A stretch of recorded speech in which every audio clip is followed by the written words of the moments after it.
Thank you, Mr. Mayor. I don't have a copy of it. Putting me on the spot here. The city of Thorold is deep, oh, okay, pretty good, eh? The city of Thorold is situated on treaty land. This land is in the rich history of the First Nations, such as the Haudenosaunee, the Haudenosaunee, and the Anishinaabe, including the Mississaugas of the Credit First Nation. There are many First Nations, Métis, and Inuit people from across Turtle Island that live and work in Niagara today. The city of Thorold stands with all Indigenous people, past and present, in promoting the wise stewardship of the lands on which we live. Thank you, Councillor. Are there any declarations of interest? Seeing none, can I get a mover and a seconder to adopt the agenda? I got Councillor Sentence and Councillor D'Angelo. All those in favor? Opposed? That is carried. Adoption of the minutes. Can I get a mover and a seconder to adopt the open and closed minutes of the council meeting held on Tuesday, April 14th, 2026, and the minutes of the special council meeting held on Tuesday, April 25th, 2026. Can I get a mover and a seconder? Councillor Hanley and Councillor Didavitis. Are there any errors or omissions or any changes? Seeing none, all those in favor? Opposed? That is carried. Mayor's report. On April 16th, CAO Manoj Dalwaria and I attended the Marine Club annual spring luncheon held at Club Roma. Rohit Shankar, CEO of Narient, was the keynote speaker, and the topic was Beyond the Hype, AI's practical impact on Great Lakes shipping. It was an excellent and very interesting presentation. On April 17th, I attended the FACTS event held at their headquarters in St. Catharines, where they honored Betsy Witteveen on her retirement after over 50 years as a foster parent. What a tremendous achievement. I presented Betsy with a certificate of appreciation on behalf of City Council. Her son, Albert Witteveen, is a regional councillor. On April 17th, I attended the opening night of Thorold's Theatre's presentation, The Kitchen Witches, held at Club Belvedere in Thorold. This event marked their 40th anniversary, and I presented executive member Marilyn Colbert with a certificate of recognition on behalf of City Council. Continued success moving forward, and they had 5 sold-out shows over 2 weekends, so an excellent turnout. On April 18th, Councillor Didavitis filled in for me at Club Roma's 65th anniversary gala dinner and presented them with a certificate in recognition of this milestone. My late uncle, Albert Mantini, was one of the first presidents at Club Roma in its early years. On April 21st, I was joined by Councillor and BIA committee member Mike Didavitis, Regional Councillor Whalen, BIA Chair Serge Carpino, as well as BIA Coordinator Amy Schanbacher and BIA Marketing Chair Terry Lynn Woodhouse to greet the Ontario Business Improvement Area Association Convention delegates. They were here for the OBIAA convention that was held in St. Catharines and toured our downtown as part of their convention itinerary. April 25th, our Earth Day event was held in the Walker Sports and Ability Center at Canada Games Park and was well attended. Thank you to city staff, guest speakers, vendors, sponsors, and everybody who attended for making this a very successful day. Joining me at Earth Day event were Councillors Decker, Sentence, O'Hare, Didavitis, and D'Angelo. On April 27th, Deputy Mayor Nella Decker was joined by Councillor Sentence, D'Angelo, Didavitis, and the Niagara River Lions personnel at Winterberry Park in Confederation Heights. The Niagara River Lions hosted a mesh refresh night where they replaced the old basketball net mesh. Thank you, Niagara River Lions, for your community engagement, and good luck in the upcoming season as you go for the three-peat. On April 28th, I was joined by Deputy Mayor Nella Decker at Mountain View Lemonade Day for FACTS Niagara kickoff event held at Mountain View Building Group's headquarters here on Shimon Parkway. On Saturday, June 13th, kids, families, and businesses from across Niagara will sell lemonade to raise funds to send children served by FACTS Niagara to summer camp. It's all about kids helping kids. On April 28th, I was joined by CAO Manoj Dawaria at Hopa Port's open house held at the Thorold Multimodal Hub. Paul Veldman, CEO of BMI Group, Ian Hamilton, President and CEO of Hopa Ports, Jason Brock, President and CEO of High Strength Plates and Profiles, and I spoke at this event. The internationally recognized Thorold Multimodal Hub continues to grow and gain attention, and the future is bright. And I see Danny Reese here tonight from the BMI Group, and he had a big part in organizing that event.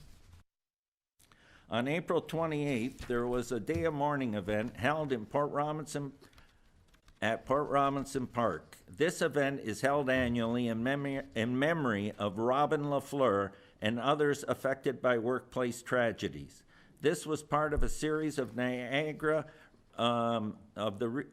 regional events organized by Niagara Regional Labor Council to honor fallen workers and advocate for safer working conditions. Flags across the city flew at half-mast on the National Day of Mourning in honor of workers who lost their lives or were injured in the workplace. On May 1st, I attended the Help Kids Shine kickoff event held at the Niagara Children's Center. This is their largest fundraising campaign of the year, and it runs from May 1st to May 31st, and this year's campaign goal is $350,000. Let's show our support for this important initiative, and I know they're here tonight and going to make a presentation for it. On May 3rd, Deputy Mayor Nella Decker attended the grand opening and ribbon cutting of RMT, Registered Massage Therapy Lounge, located here at 3250 Schmoen Parkway, Unit 2 in Thorold. RMT Lounge is a multidisciplinary therapeutic clinic. Thank you to Aman and Anami Ravi for choosing the City of Thorold, and much success moving forward. On May 6th, I attended the Community Care Volunteer Appreciation Luncheon held at the Holiday Inn and Suites in St. Catharines. I presented certificates to Patricia Keegan and Carol Shore in recognition of their 25 years of volunteer work with Community Care St. Catharines and Thorold, and they are 25-year volunteers in the City of Thorold. Congratulations and thank you for 25 years of service. On May 6th, I attended the McDonald's McHappy Day at their downtown Thorold location. Both Thorold area locations, downtown and near Brock University, supported Ronald McDonald House and the Niagara Children's Center during this year's fundraising campaign. Councillors Sentence, O'Hare, Decker, Didovitis, and D'Angela were also out and supported McHappy Day. On May 1st was First Responders Day. Thank you to all first responders for your bravery, dedication, and selflessness. Your commitment to protecting our communities, often in challenging and dangerous circumstances, is deeply appreciated, and your efforts do not go unnoticed. On May 4th, it was International Firefighters Day.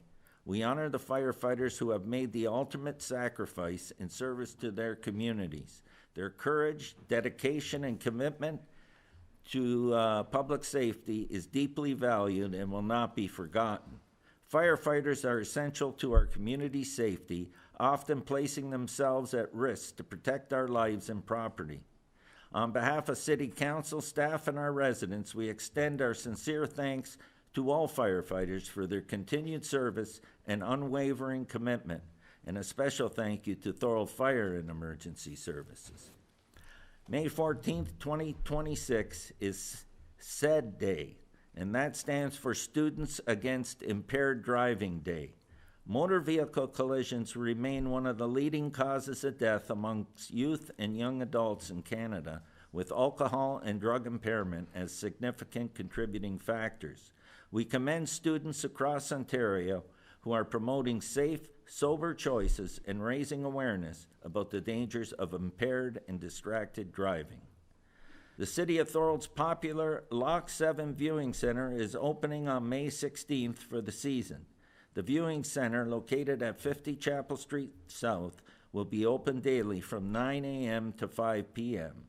And in closing, Bridget, the Port Robinson Ferry will be opening also on May 16th at 9 a.m. The ferry will operate daily until the end of the season. Please visit the City of Thorold website for more details and any updates. And that's the end of my mayor's report. Presentations. Up first, Runway Recognition Award recipients, and I'll call on Tim Whalen, Chair of the Runway Recognition Board, for the presentation. And I'll remind you that you have 10 minutes, but I know you're going to keep it under that. Thank you, Mr. Mayor. And it's great to be back here again to council and the people of Thorold to introduce our inductees for the 2025 year. It's hard to believe that we started this event 20 years ago. And we're still going strong and stronger every year. It's one of Thorold's most recognized events, so it's great to be here. Mr. Mayor, if it's okay with you, I'd like to call up Councilor Decker and Councilor Sentence, which are part of our committee, for Yes, some of the inductee absolutely. presentation.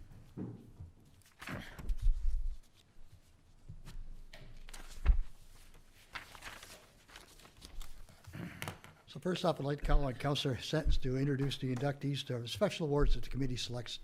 So go ahead, Ken. Thank you. Thank you, Mr. Mayor. First, I'll name them, and then I'll give a little synopsis on them. One of the award winners is Ben Hebert. He's a Male Athlete of the Year. We have Wes Derwinski, Male Athlete of the Year. Jennifer Wilson, Albert Ciancio Unsung Hero Award. Thorold Elite Track and Field Team, U13, U14 as a team. Gabby Charuco, Female Athlete of the Year, and Chris Green for the Darryl Mailer Coaching Excellence Award. And I'll try and keep this quick. So Ben Hebert, just a little bit about him. He is competing at University Golf in Division I. This past season, he didn't just compete, he won. Ben captured the individual championship at the Little 3 Championship, finishing first out of the entire field. There's more on these guys, but you got to come to the event to find out more about them. So, then we got the Gabby Trico. She is a competitive dancer, and she's been dancing since the age of 7, and gradually increased training to between 15 to 20 hours per week. She has represented Canada, and she was named Dennis Morris Junior Dancer of the Year and won first place overall at the junior high school competition in Milton. Chris Green. Chris Green is the president of Thorold Baseball, as a lot of people know. And since becoming president of Thorold Minor Baseball in 2019, he has played a key role in growing the organization, expanding opportunities for young athletes, and bringing representative baseball back to Thorold. And now, just as a side note, we have a lot of teams at McMillan where we were really the only one for a long time, so well done. Wes Derwinski. I don't know if anybody's had an opportunity to watch what this guy does, but between throwing kegs over his shoulder and lifting tires, he is our Male Athlete of the Year. He was third at the World's Strongest Man under 17 in 2017, first in Eastern Canada, Strongest Man of 2022, 3-time podium finisher at Canada's Strongest Man, and the rest you're going to have to come in here over there. And his future is bright. He keeps competing. He's still competing very strong. Still, yeah. Yeah, this is Fife, right? Yes. Yeah, and our team of the year is the 13 and 14-year-olds for the Thorold Elite Track Club. They won team gold at AAU National Cross Country Championships for boys 13, 14 years old and 4 kilometers. 13-year-old individuals results out of 139 runners. Ben Barron, Luke Simpson, Max Woods, Riley Isherwood, and they will be a lot of people. If anybody went to the last one, will be representing this group. So hope to see everybody there. Yeah. Thanks, Ken. Just to go a little bit further about Wes Derwinski. He's in the Guinness Book of Record for this heaviest boat pull for 20 meters, the upper body. He pulled 261,953 pounds. That's the weight of the boat, so it's amazing what he's done. So, to get on the regular inductees that are chosen by the public, these people are nominated from the street, so we don't have a say in it, but we have a choice once we get the nominations in. So our first one is Chris Grenville. I'm sure a lot of people around this room know Chris. He's a highly accomplished multi-sport athlete enjoying a distinguished 12 minor professional hockey careers in the CHL, UHL, Eastern Coast League, and the AHL. His highest career was 2 Central Hockey League championships with Laredo Bucks from Texas. Chris played all his minor hockey and minor baseball here at Thorold and spent 3 years with the Thorold Blackhawks Junior B team before being drafted by the Sault Ste. Marie Greyhounds. Through his career, Thorold was his home. He captured the booth at the OMHA and OMHA championships besides his hockey career, and teams have won the OBA championships to go with the hockey career. So the next one is the James Arthur Kreger. His nickname is Jarring Jim. Jim has titles winning the Golden Glove Championship as well as the Sasha Wrestling Championship. Jim is an open middleweight championship and most outstanding prospect that he ranked an open class provincial championship twice. Jim did not start boxing until he was 22 years old, and at the age of 24, he won the 160-pound Golden Glove Championship. At the time, Jim was had defeated the Empire State Champion, who was the U.S. national champion. Thorold Southboy. Yeah. Oh, everybody's heard that? Thorold Southboy. I just throw it in there. Yes, he is. So our next inductee is Matthew Hill. He's the owner and director of the Niagara Youth Football League. His program was founded in 2019 with just over 60 players. And the vision of flag football is fun, exciting, and extra sport for local citizens. Since then, the vision has grown into one of the region's premier youth sports organization, serving now over 2,000 boys and girls across Niagara. He has travel teams and camps year-round, and he wants to make it fun. That's what he's all about. That's his background in it. So our next one, I'm sure a few people around this room had this person as a teacher, Sylvia Palumbi from St. Charles back in the day. Mr. Mayor, I believe you had him back in the day? I did. So I know. So Sylvia was instrumental at most of the rowing that's happening here in Thorold these days, or Niagara. He started with his first crew in Dennis Morris when it opened in 1959. He won major regatta championships across North America and the States, and he was given a 35-year service award by Rowing Canada. And in 2024, the Canadian Secondary School Rowing Association presented him with the Claude Saunders Outstanding Contributors in the sport of rowing. And another rower, Jim Maltachuk. Jim passed away in his 60s, far too young, but he's instrumental on quite a bit of the sport of rowing here in Niagara. I'd like to read it all, but I'm the same boat as Ken. If you want to hear about Jim, he's got 38 regatta and rowing titles under his belt, and too bad he passed away too young. The downside of it is we won't be able to put a picture on his plaque because he had no siblings or family, and there's nobody to get him a picture. So he might be the only recognition there without a Oh, picture. we'll have to dig one up. I'm sure we can find Yes. one. So hopefully we'll have one by that day, but it'd be nice to recognize him either He way. was a Chapel Street boy. Yeah. And last but not least, the 2011 Senior OBA Championship team, the Thorold Senior Mariners. The underestimated team from Thorold went to Port Lambton with a record of only 8 wins in the year, and they lost the first game 8-0. And they went on an incredible run of 6 straight wins in a row to defeat the OBA championships in a walk-off win, beating the home team of Lambton. The team consisted of Steve Coates, who is now the Brock's top 50 athlete, Matt Kerr, who was their player coach, Seal Benai, who owns Early Birds, and Derek Saunders, who won a total of 4 OBA championships, Matt Pine, a legend in his own sponsorship by the Louisville Team Canada in slow pitch still today, and Chris Garofalo, who's a 5-time OBA championship. And of course, last but not least is Eddie Kennedy. I think everybody knows Eddie. He's still involved in minor hockey and baseball throughout Niagara and the TA program. So many of them are still active, and they're still giving something back to the community that made them what they were today. So, and I'd like to pass the microphone off to Nella to tell us about our event. Thank you, Tim, and congratulations to all our inductees this year. I just want to remind everyone that the Thorold Runway of Recognition Banquet will be held on Monday, June the 15th at Ovation Banquet Hall in Port Robinson.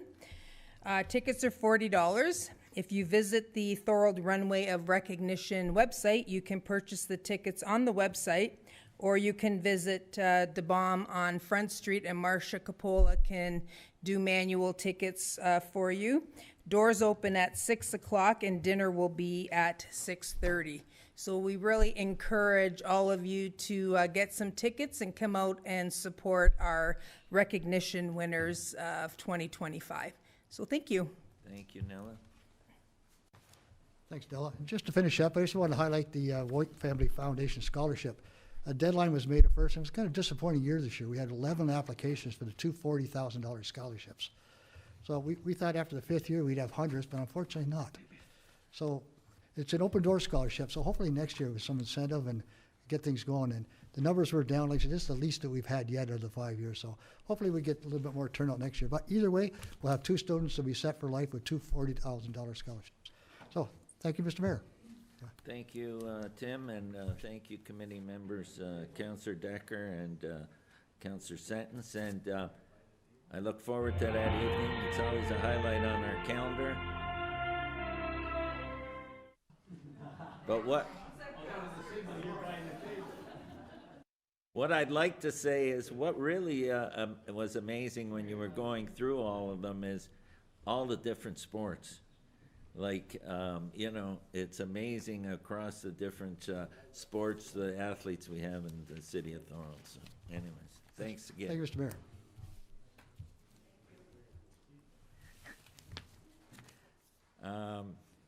Okay, we're going to move on next to the Thorold Community Activities Group Annual Report, and Megan Gilchrist, Executive Director, welcome. And the floor is yours, Megan. Thank you, Mr. Mayor, councillors, and staff. I appreciate being asked to come back to speak to our year. It's been busy once again. It's nice to hear the runway of recognition, because we're the other end. We're where the kids start their athletic journeys and their journeys in the community. So it's a nice cap to your story as well. I'm not going to go through too much of our history because most of you know it. Some of you were there for it or have family members who were. But just to recap, the TCAG started in the early 80s by a group of community volunteers who felt that Thorold deserved to have recreation programming. It's grown from essentially a traveling playground sort of trailer in the early 80s through to where we are now in Richmond Street. And we have expanded the types of programs that we offer. So now we're not just recreation classes, we also offer community supports, community space. We have food security and literacy initiatives, leadership training, and childcare. So moving on to sort of what we're doing now.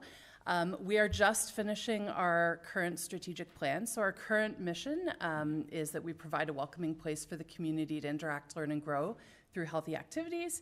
And our vision is that every community member has a safe place to play, engage, and be inspired. In the past 3 years, we have completed almost all of our strategic goals from the last plan. So we're thrilled with that. There are only 2 things that we didn't get to, and they're going to be rolled into the new strategic plan. So we're really excited that we were able to accomplish almost everything that we set out to do in this strategic period. And we're moving onwards and upwards with some expanded goals for the next few years. But in 2026, our programs and services, if you want to flip over to the next page there, we are expanding quite a bit in what we're doing, basically to meet the demand that we are seeing in the community. As you all are very well aware, Thorold is one of the fastest growing communities in the province, and our demand is growing along with lots of other demands in the community.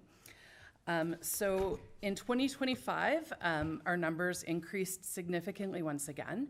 On the next page there, you'll see that we had 13,138 individuals who were touched by our programs in some way. So those are direct service that were provided to them. We had 8,280 member visits, 18 new programs that were introduced, almost 1,500 youth campers. Our adult volleyball league has bounced back from COVID, which is great. We were up to 550 adult participants, and I believe that our volleyball league is the oldest one in Ontario. It's been running for over 40 years. We have 135 childcare spaces that are filled, and that is soon to expand with our partnership with the City of Thorold and Allenburg. That will more than double our capacity for childcare. And we had 850 community group members who also use the TCAG. So these are organizations like the Lions Club or the Niagara Association for the Deaf and Hard of Hearing, folks who don't have meeting space who were able to use our space for events or meetings. And our numbers for our pop-up produce market were significantly up again this year. Unfortunately, 690 people who needed to rely on the low-cost produce market that we run once a month. Speaking of our food security initiatives, we estimate that about just over 4,000 pounds of food and hygiene products were distributed through our community pantry, which is available 24/7. It's located just outside our doors, so it is available to anyone who needs it. We had approximately 960 pounds of food and supplies that were redistributed through us to Birchway Niagara. So we have a zero waste policy for our pantry and for the pop-up produce market. So anything that we are not able to utilize gets donated to Birchway for use in the shelter. About $10,500 worth of fresh produce that was distributed through the pup market and the community garden, and approximately $12,000 of free books and literacy supports that were shared into the community as a result of our book giveaways and other literacy initiatives.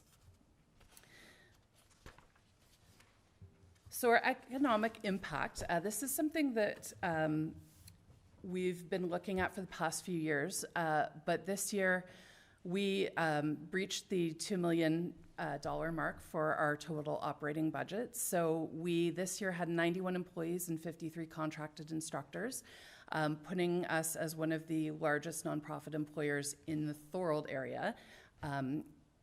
I know that we have a few other organizations that are close to Thorold, one of them sitting behind me, who do incredible work. I know that the Children's Center supports our staff in childcare, and we're very appreciative of them as well.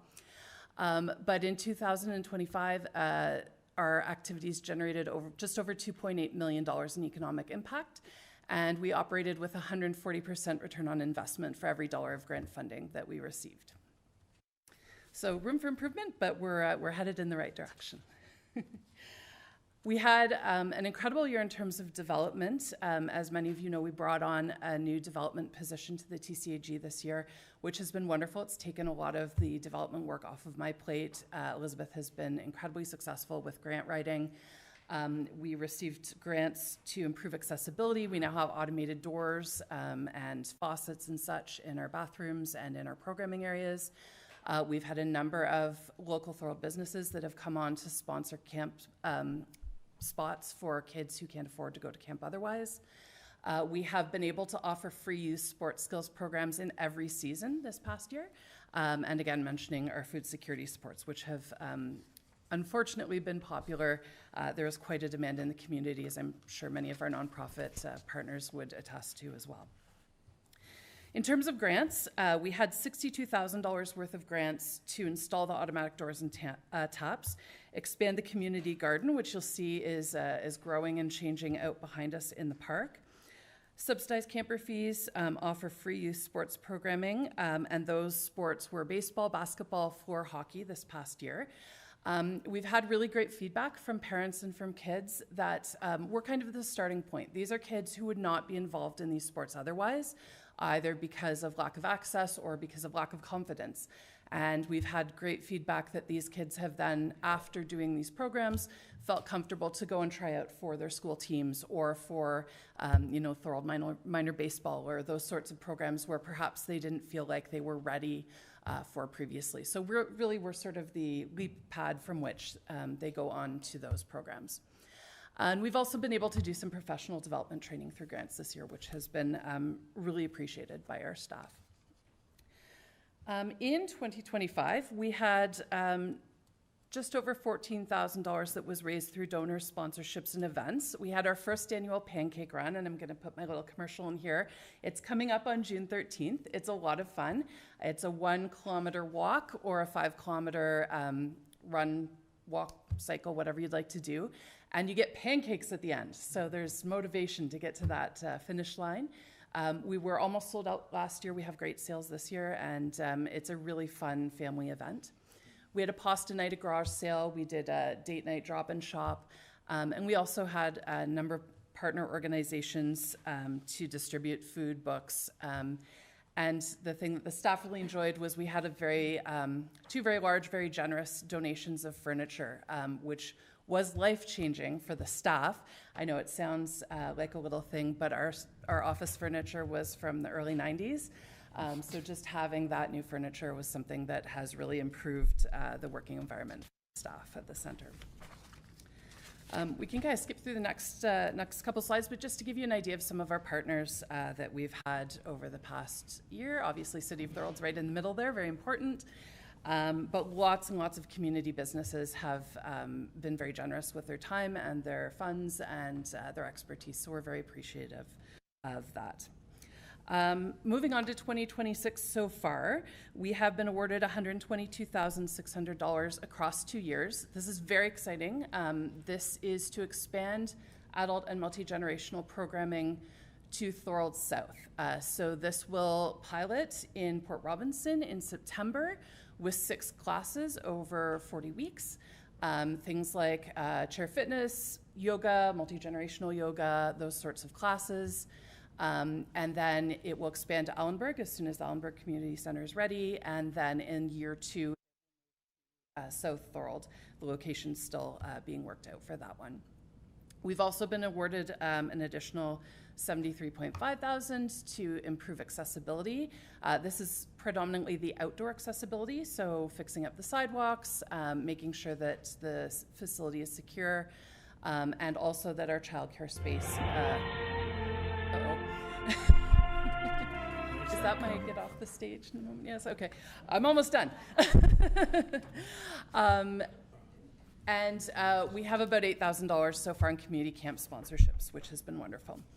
We have some coming events, as I've mentioned, and then moving on to what's next, we are just enrolling a new strategic plan. So if you come to our annual general meeting, which is on May 27th, you are welcome to participate in some free activities. You can bring your families, and then you'll hear all about our new strategic plan. And finally, we just wanted to highlight where we're going. So we have just finished a consultation process with Armstrong Consulting regarding the strategic plan for the next 5 years. And again, our main concern is our capacity and our ability to offer programming and space to the community. So if you flip ahead to the chart with the growth, you can see just how much we have grown since 2022. It's quite a dramatic rise in a very short period of time. So you can imagine the stress that that places on the building, on the staff, on the funds. And we have been doing SWOT analysis, strategic planning over the past several months to get a handle on how to look after this growth. If you look at the revenue sources, currently just over 50% of our revenue is through grants.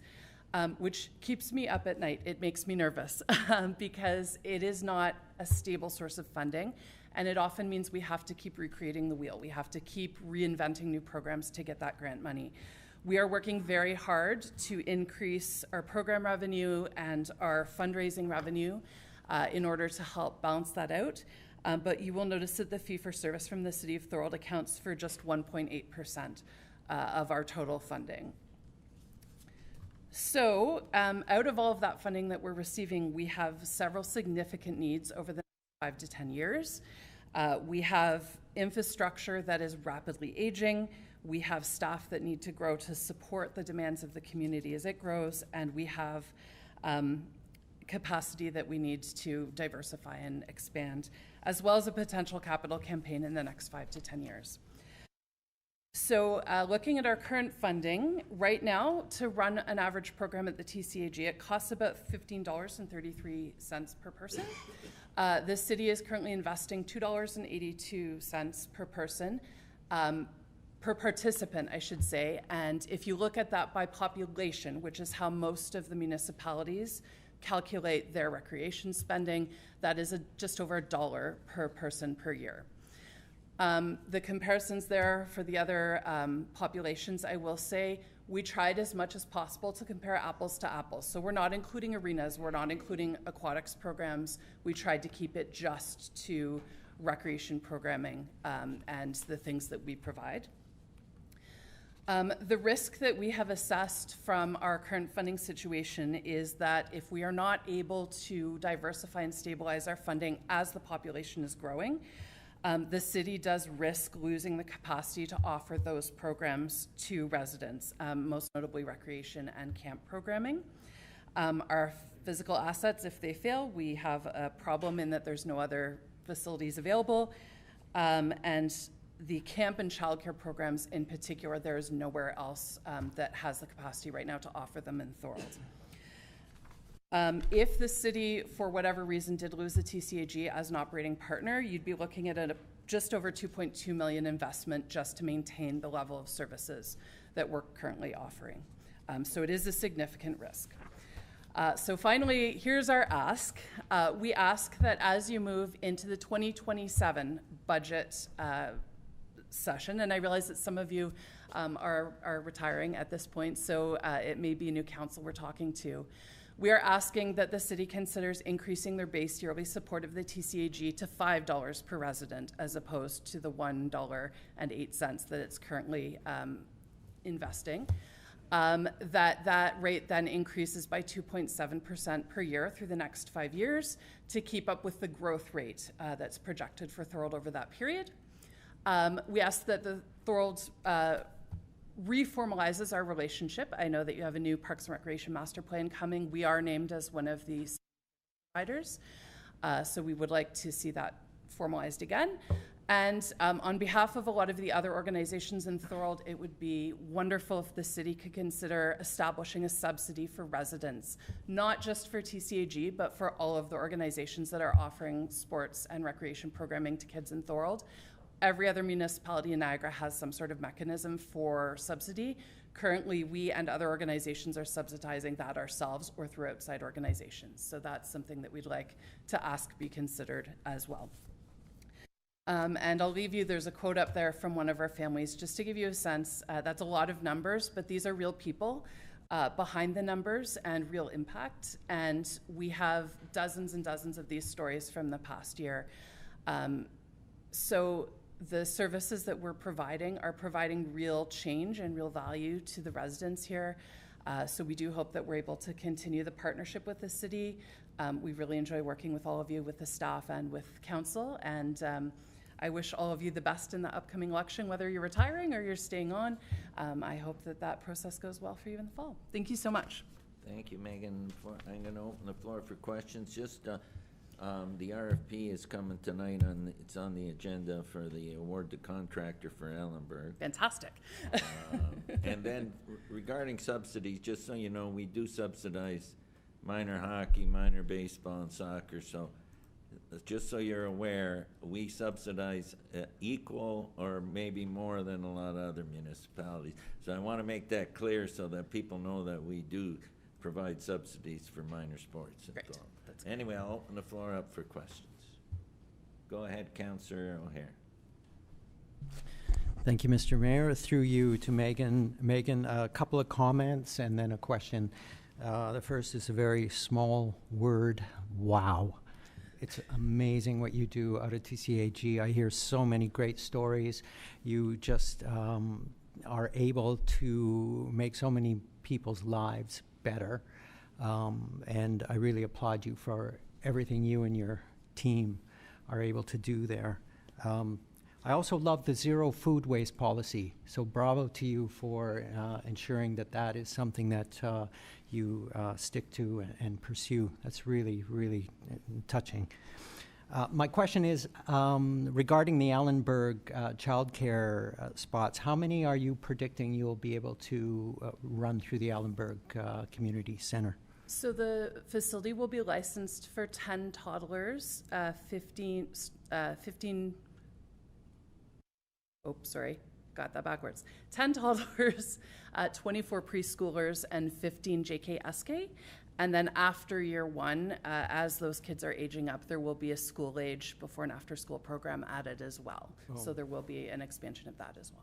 Wonderful. And can residents already apply for positions, or that hasn't been opened yet? Their best bet is to go onto the one list. All of our childcare spaces are run through the Niagara region. So if they get their name on that list and indicate that's their preferred spot, that will help to expedite the process for them.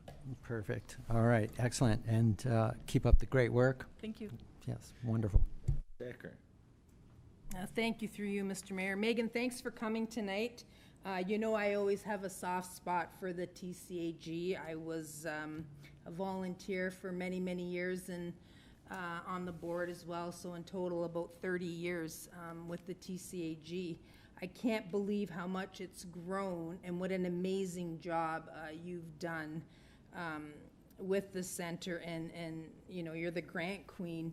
And I hope that you know, because you're one of our biggest providers of recreation, that we continue to, you know, have the city work with you, and I hope that the funding increases.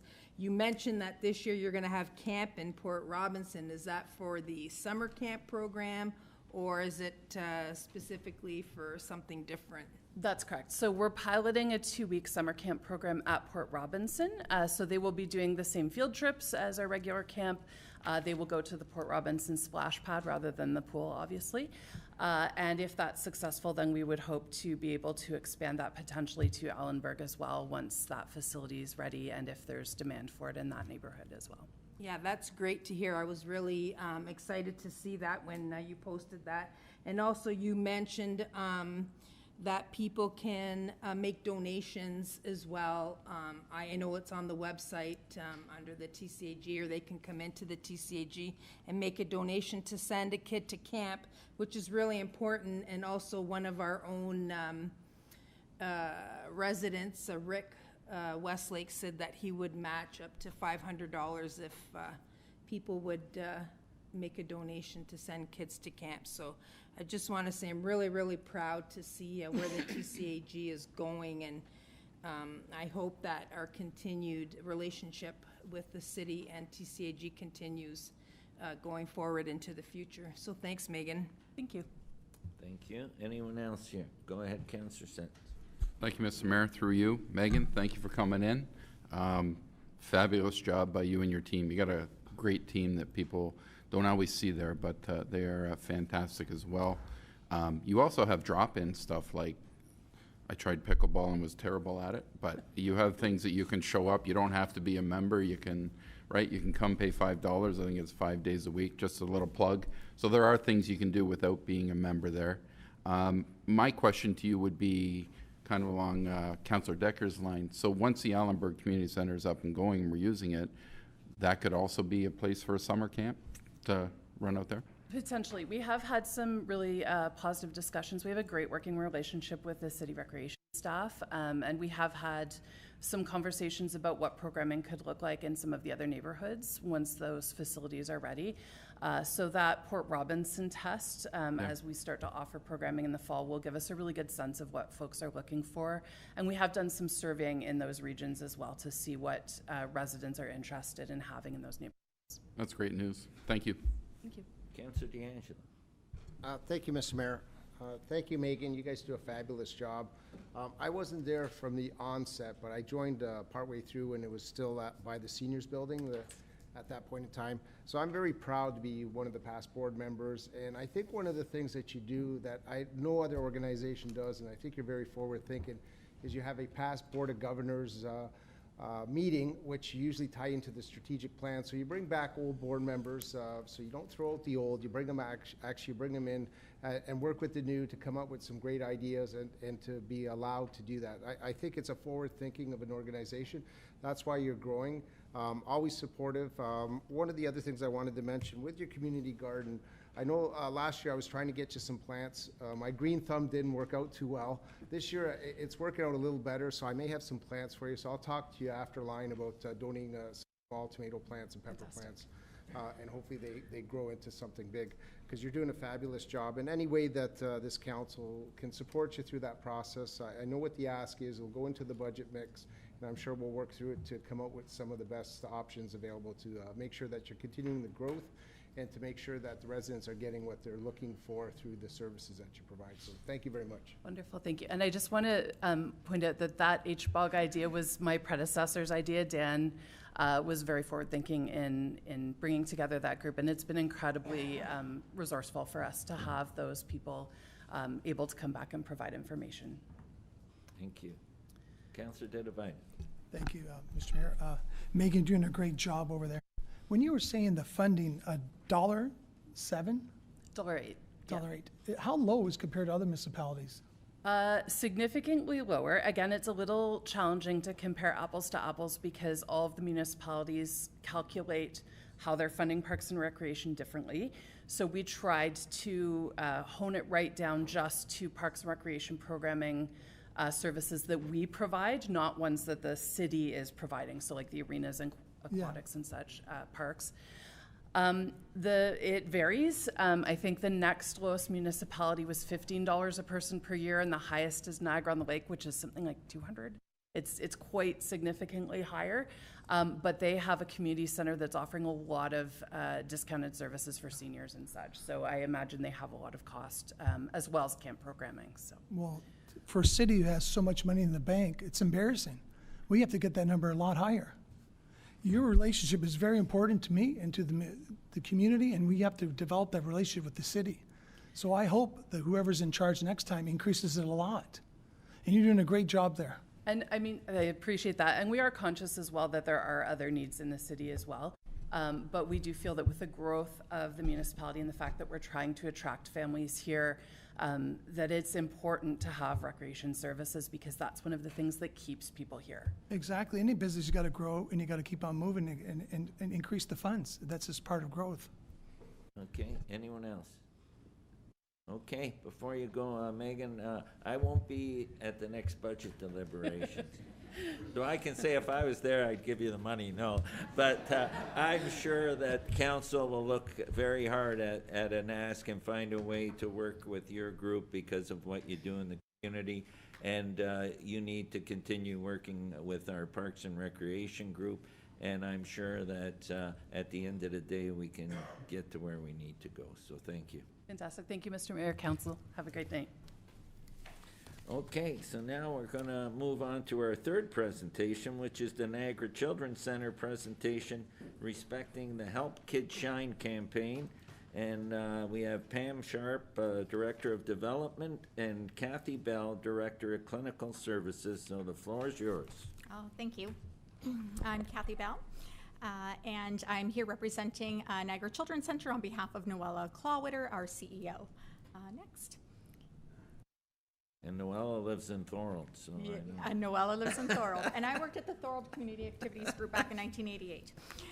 So our mission is to enable children and youth with physical, developmental, and communicative delays or disabilities to achieve their optimal potential within their home, community, school environment. So we have physiotherapists, occupational therapists, speech-language pathologists in every single school, elementary and high school, across the Niagara region. We also provide services at our main site in St. Catharines and our satellite locations, in addition to providing services in childcare and in the home environment if needed. Next. So we are one of 21 children's treatment centers across the province. We're funded by the Ministry of Children, Community and Social Services, a little bit by Niagara Region, and a little bit by the Ministry of Health. As I mentioned, we are in every single school, in all school boards. We are accredited by CARF, which is an American accreditation that supports pediatric rehab, and we're an association and member of the Empowered Kids Ontario, which is our provincial association that advocates for funding and support for children with disabilities. So what do we do at Niagara Children's Center? So we serve children all across the Niagara region from 18 years of age and up to 21 years of age if they are in a publicly funded school. We serve all children regardless of their disability or developmental delay. What I like to say is we're diagnostic. It doesn't matter what your diagnosis is. We will support you. So if you're referred to us primarily from pediatricians or primary care providers, schools, childcare, once you're referred to us, we identify what your developmental delays or needs are, and then we would provide you with the appropriate services, whether it's a language pathologist, occupational therapist, or physiotherapist. So we see children potentially with autism, cerebral palsy, Down syndrome, could be acquired brain injury, any neurological conditions, children with cancer. We are the only pediatric rehab in Niagara region. Next. So last year, we are we serve a lot of children. Last year, we served over 6,000 children across Niagara region. We have on average over just under 4,000 referrals per year. And we have visited approximately 64,000 children, have come to Niagara Children's Centre or have received services from Niagara Children's Centre. Next. So this is a list of the services that we do deliver. So we do have a saltwater therapeutic pool where children can come to Niagara Children's Centre, participate in therapy in the pool. We have an augmentative and alternative communication clinic, so children who require technology or require, who cannot speak and they require technology or services to support their communication needs, they will come to Niagara Children's Centre to receive that technology and that therapy. We have early childhood educators. We also deliver the infant and child development program. So that is for children at risk of developmental delay, and that was a program that was transferred from Niagara Region Public Health to Niagara Children's Centre in April of last year. We have a number of medical clinics. So we have Dr. Katie Sue, who is a pediatric neurologist, and she diagnoses autism at Niagara Children's Centre. And then we also have Dr. Paul Stacey, who is a physiatrist, works closely with McMaster Health Services, Health Sciences, and also sees children for casting, splinting, Botox injections, children who just might be in wheelchairs, have contractures, and just need that additional physical support. As I mentioned, a number of physical therapists, social workers, and a very robust recreational therapy program. We're also a Smart Start Hub. So back in 2023, the province launched Smart Start Hubs, and what that really means is any service provider or any parent can reach out to Niagara Children's Centre if they're questioning whether or not their child has a developmental delay, and they can have an exploratory conversation with one of our intake workers, and we will identify if that child is eligible for Niagara Children's Centre pediatric rehab services, and we will ensure that they are on the correct path to receive those services as soon as possible. Next. And we have a robust recreation program as well too. So we have Challenger Baseball funded by Jays Cares. We have a nice Volt hockey team. We have other adaptive sports as well too, available at Niagara Children's Centre, available to all children across the region. Next. And family engagement. So this is just one of our fun social activities that we provide every single year. It is called Trunk or Treat. So we have about 400 families come through Niagara Children's Centre, and it's just a really nice family engagement, accessibility opportunity for children in wheelchairs with walkers who can participate in trick-or-treating. We also have a parent conference every single year. We have accessible Easter egg hunt. Just really try to ensure that we are supporting the entire family as opposed to just the child when they're receiving services at Niagara Children's Centre. Next. Over to Pam.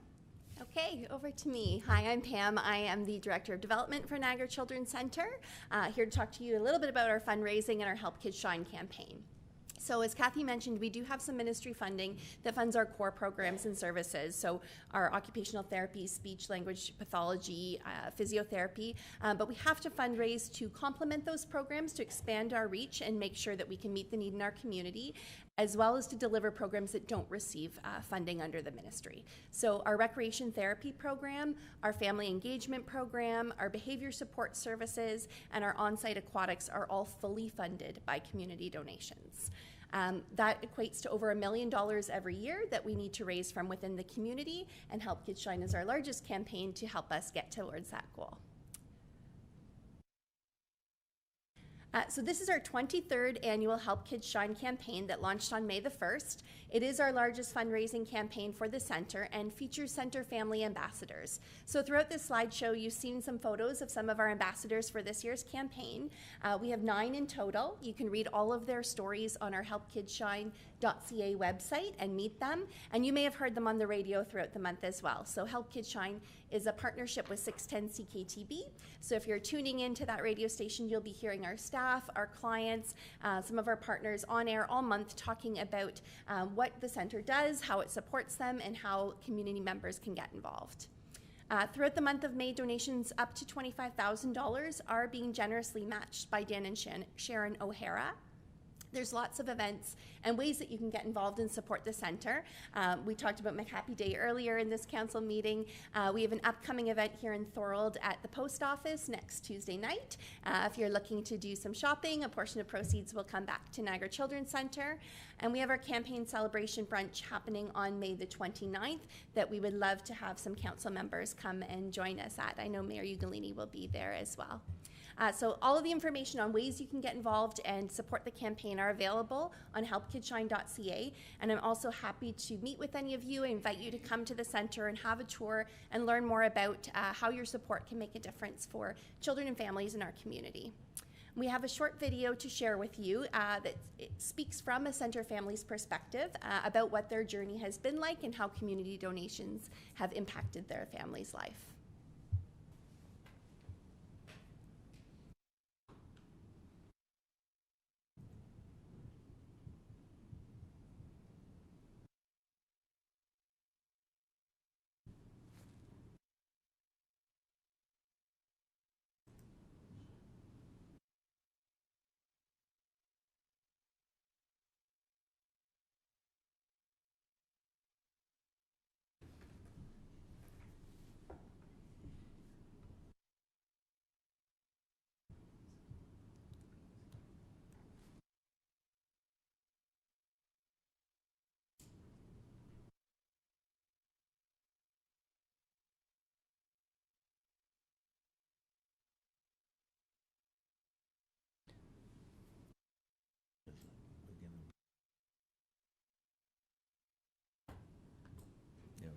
It's worth it.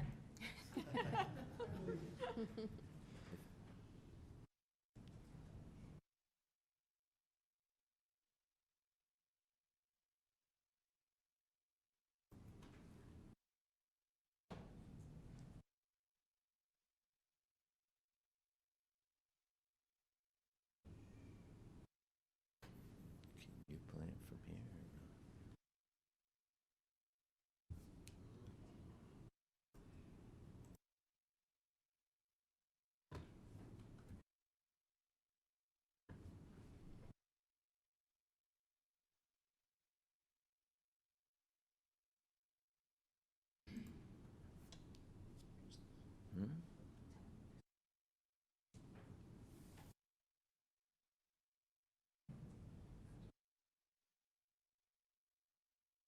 Bear with us. Here we go.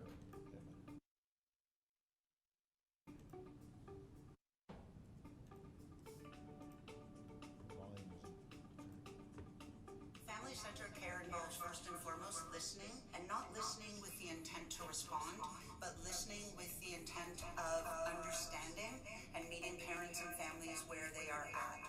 I remember coming into the center for our initial meeting, and I think it was the first moment that I had like a sense of relief, because I felt like we were in a place where people could help us, and not only help us on our journey, but also guide us on our journey, which I think was a turning point for me. So here at the center, we offer a variety of therapies and rehabilitation services for over 6,500 kids annually. We offer occupational therapy and physiotherapy, speech language therapy, recreation therapy, with medical clinics that we offer here at the center as well. But I think more than anything, we offer hope for our families. When Andrew originally suffered his brain injury, we were having a lot of conversations with doctors and neurologists about what limitations we could expect for him to have, and there was a lot of focus on what he won't be able to do. And so when we joined the Children's Center, that was really the first time that we started talking about what he will be able to do, what he can do. And so that really helped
Thanks for bearing with us as we got that video up and running.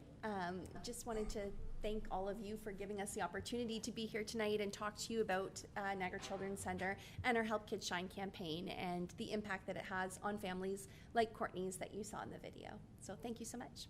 I think it's so important to get the word out, and it's a great way to do that. Are there any questions for the presenters? Go ahead, Councillor Dedemond. Thank you, Samira. Kathy, Pam, nice to see you again. It was a couple of hours ago. But when I went there today to take that tour, walked around, and it showed up, it was unbelievable what you offer in that place. I couldn't believe how you use every inch in that place. And the technology that you have, I was blown away what happens in there. And that pool, it's one of the only ones in Ontario, you're saying. And what you're offering there for the kids in our community and all of Niagara is unbelievable. And I'm on the events committee with Councillor Hare and Councillor Decker. I would like you to work with us so we can get some awareness in our community about what goes on there. Because when I walked in, I encourage all my councillors, all the staff, go in there, take a tour, walk around. Once you go in there and see what's happening there, it's unbelievable. And I love that mascot, that otter. What's his name? Smile? Sunny, yes, Sunny. I want to show Thorold Sunny, and reach out to the events committee, and we'll love to get the word out. Yeah. And I was blown away today. You do an amazing, amazing job there, and people don't even understand what happens in that building. It's unbelievable. Thank you for everything you do. Is there a question in that, Council? My question is to reach out to would you consider reaching out to the event committee to working with us to some awareness in the Thorold about Sunny and what you're doing? Absolutely. We'd love to. Perfect. That's Councillor great. Decker. Thank you. Thank you through you, Mr. Mayor. Thank you for the presentation, and the video was, obviously very enlightening. Where can we get T-shirts? Because I'm sure you're selling them as part of your fundraiser. Yes, absolutely. You can get Help Kids Shine t-shirts at Niagara Children's Centre. We have these ones in stock already, so people can wear them throughout the month of May. But we also have a full merchandise store available on our website. So if you want other options that are Niagara Children's Centre branded, we do have a Sunny t-shirt that you can purchase on there as well. So that's available on helpkidshine.ca. Okay, perfect. Thank you so much. Councillor O'Hare. Thank you, Mr. Mayor. Through you, Kathy and Pam, thank you for coming in. Another really great news story. I have a couple of questions. One is, in the presentation, you talked about no referral, no diagnosis required. So anyone can just drop in? Should they have a concern? Should they feel that they might be able to access the programs that you're offering? Yeah. All our eligibility criteria is on our website, and we have an online portal as well too, where you could go in and enter all your information, your child's developmental information, and then it will determine whether or not your child is eligible. We will always follow up with any parent or service provider who puts that information in our portal. They can always call as well too, and we would have that exploratory conversation to see if they are eligible for our services. And is there any fee to the parents for that? No fee. No fee. We really try hard through our fundraising efforts to ensure that we provide an inclusive support organization, resource staff, so that all children can have access to fun, engaging, and therapy services. That's really fantastic. Amazing work.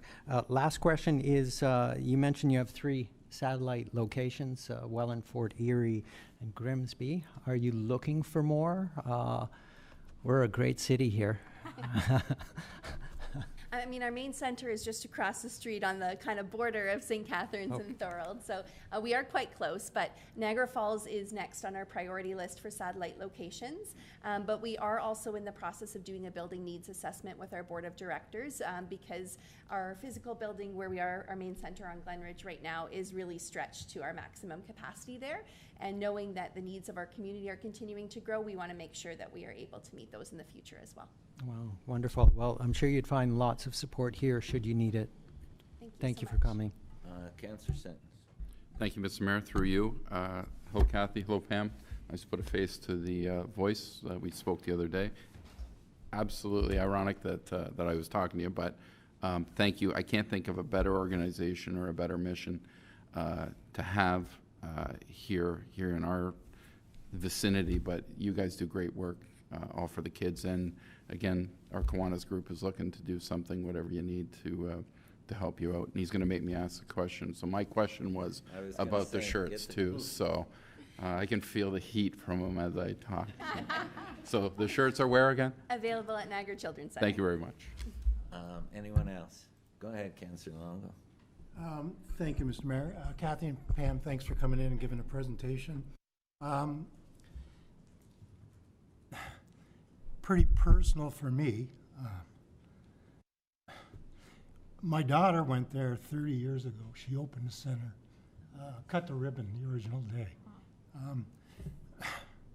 I didn't think this would happen. Okay. Anyways, the video said so much. I could feel what the mother said, and the center helped my family so much. Thank you. Thank you. We love hearing the family stories and the impact that our staff make and to support children in Niagara. Thank you. Okay. Anyone else? Okay. My question, I have a question, see? How's the fundraising campaign going so far? We're doing really well. So our total to date, we're sitting at about $222,000 raised out of the $350,000 goal. So we are getting there, but we still have some work to do to close up the month. And Thorold resident Donna Vendetti from Mountain View Building Group is the chair of the fundraising. Second year in a row, am I correct? Yes, absolutely. Yeah. And so that was one question. One thing I just want to say, it was a pleasure to be involved in at the opening face-off of the Volt hockey tournament at Canada Games Park. And teams came from all across Ontario. It was an amazing event. So look forward to next year's events. I think we placed third or fourth. It was exciting. But it was the first time. Yes, yeah. So anyway, thank you for coming to council. Thank you for bringing awareness, and good luck on reaching the campaign goal. Thank you. Thank you so much for having us. And if any council members are interested in a tour, please reach out anytime. I'd be happy to show you around the center. Thank you. Okay, next on the agenda, we have two delegations respecting agenda item 14.2. Please. We have 14.2 being a motion respecting lower tier representation in regional decision-making on mental health, homelessness, and addiction. So we'll do the two presentations, and then the motion will come on the floor after that. So Stephen Seuss up first. I'll call on Stephen for the delegation regarding the motion.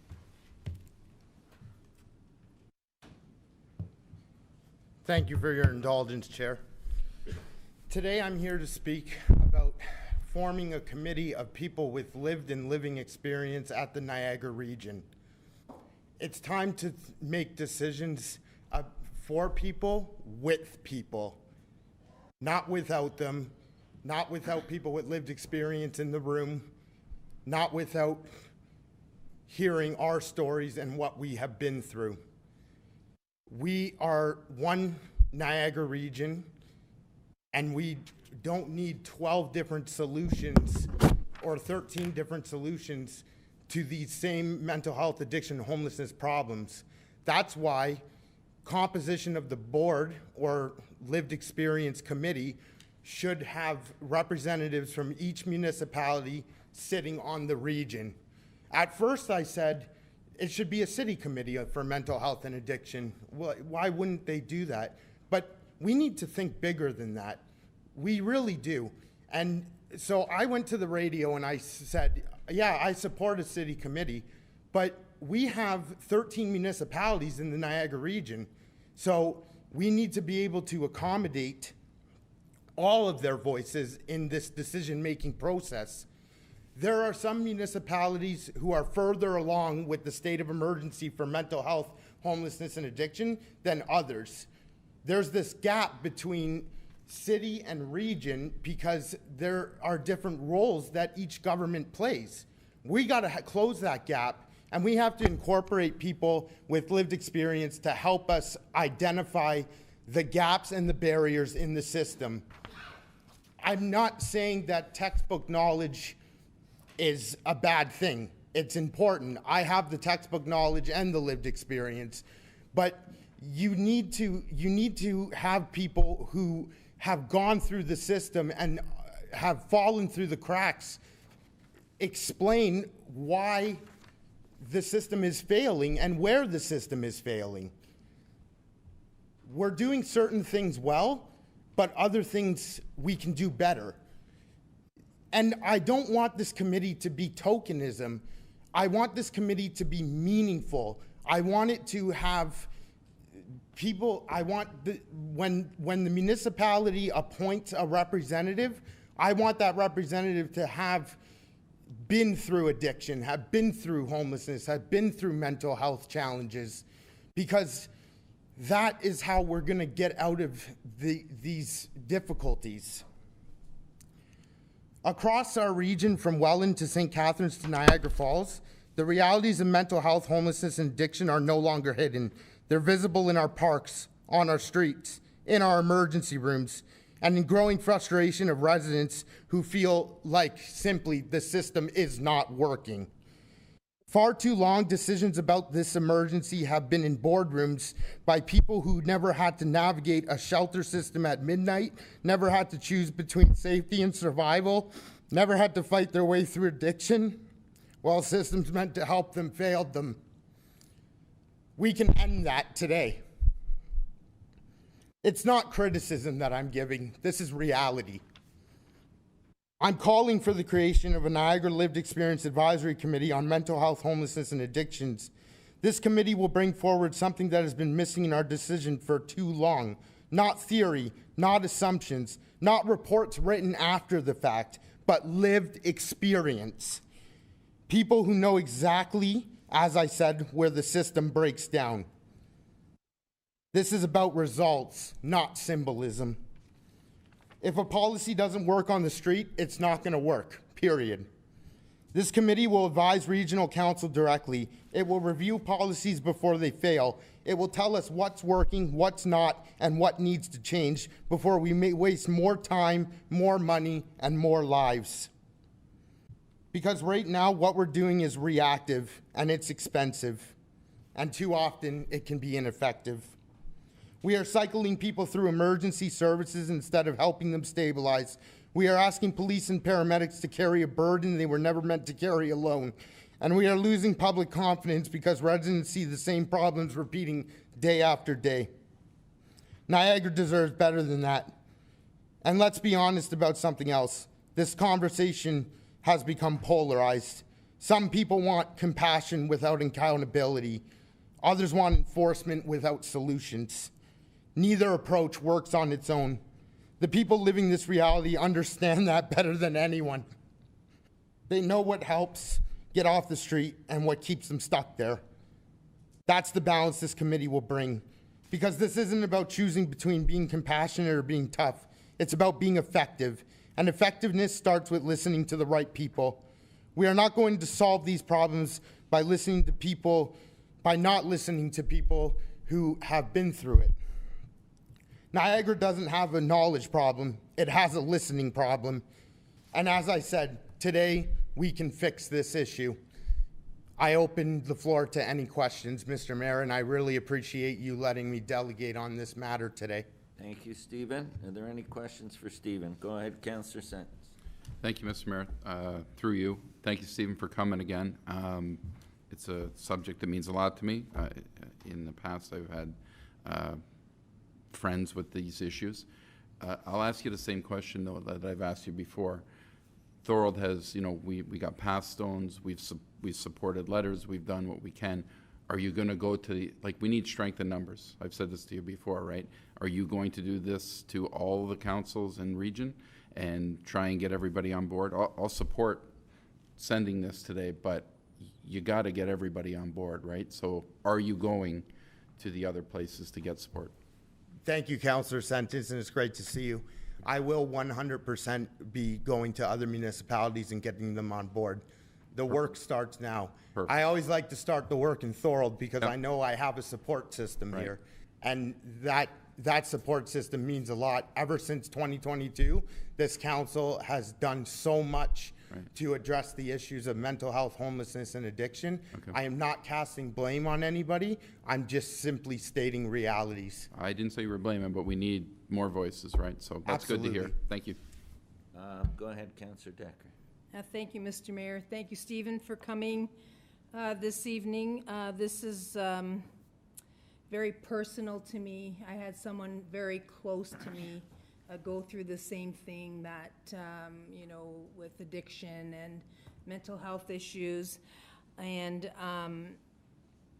you know, you use the word compassion, and people need to be more compassionate.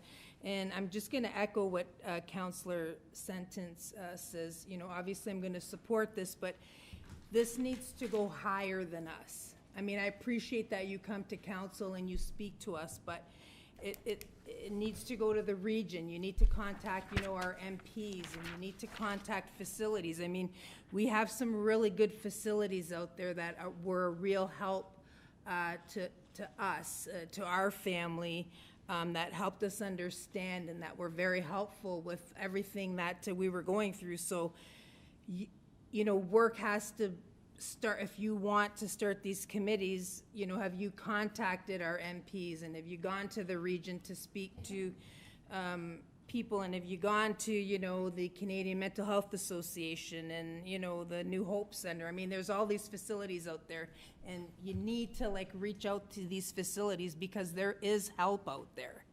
But you know, I'm not saying that it's easy, because it's not. I know that it's not easy, and you know, and I can, you know, sympathize. So have you reached out to any of our other higher ups in government and whatnot? Thank you for the question, Councillor, and I appreciate you sharing your story with us today as well. Yes, I have reached out to several regional councillors. I have spoken to members of provincial parliament. I'm consistently talking about the issues of mental health, homelessness, and addiction with these representatives.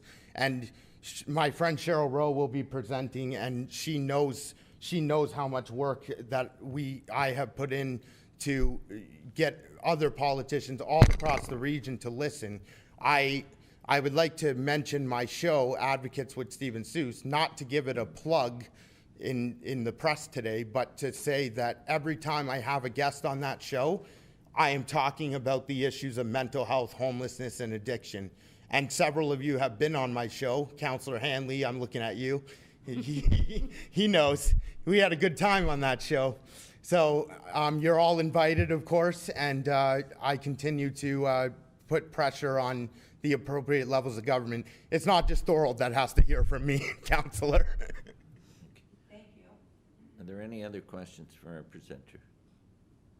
Go ahead, Councillor DeAngelo. Thank you, Mr. Mayor. Just recently, I attended a fundraiser for Canada Mental Health Association, and there's about 300 people there. It was in Thorold at the Ovation Hall. There's about 300 people there supporting the cause in terms of fundraising. But one of the questions, we had a really good guest speaker. One of the questions was asked, would you stand if you had a mental health crisis? And I would say less than 10% of the room stood. But when it was asked, do you have someone affected by it in your family, the whole room stood up. So there's individuals that are being affected, but everyone is affected. So this is not a problem for an individual, it's a problem for our whole community. So Stephen, I congratulate you because you're here all the time and you're promoting this. I hope you're one of my question is, if you're asked, will you sit on, because you want a question. If you're asked to sit on this committee, with your devotion, compassion, and commitment, would you sit on the committee as one of the representatives? That would. Absolutely. She just said. Seriously, he would. Absolutely. Sure, and you know, and he's the guy. Okay, for the but job, wait, right? the floor is with Stephen right now. I get it. Okay. Thank you, Mr. Mayor. So I would absolutely sit on that committee. I would want my municipality of Welland to put my name up, and I would like the other municipalities, I would like that format followed. So if we can get it how we want it, and Welland were to put my name up to the region, then yes, I would absolutely sit on the committee. That's great to hear, and like I said, then we'll get a Thorold representative just as passionate towards this issue to make sure it keeps moving along, that the right voices, that the right levels of government are hearing this, so that we can make some change. Thank you. Thank you, Councillor. Okay, thank you, Stephen. And now I'm going to bring up Cheryl Rowe, and she's going to delegate as well. And welcome, Cheryl. Thank you, Mayor Terry Ugolini and all of Thorold Council for this opportunity.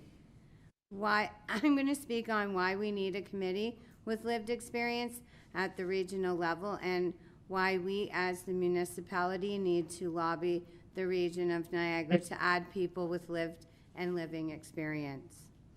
A regional committee with lived and living experience in mental health, homelessness, and addictions is essential to create effective, compassionate, and equitable solutions. These individuals provide critical insights that research alone cannot offer, ensuring services are designed around actual needs rather than assumptions, ultimately reducing stigma, saving costs, and improving safety. Here is why this committee is necessary. Designing effective solutions. People with lived experience know which programs work, which do not, and how to fill the gaps in the system. They can identify hidden barriers that prevent people from accessing housing or health services. Addressing complex needs. Mental health addictions and homelessness are intertwined. A specialized committee ensures a coordinated continuum of care. Continuum of care that addresses these issues simultaneously rather than isolation, reducing stigma and improving equity.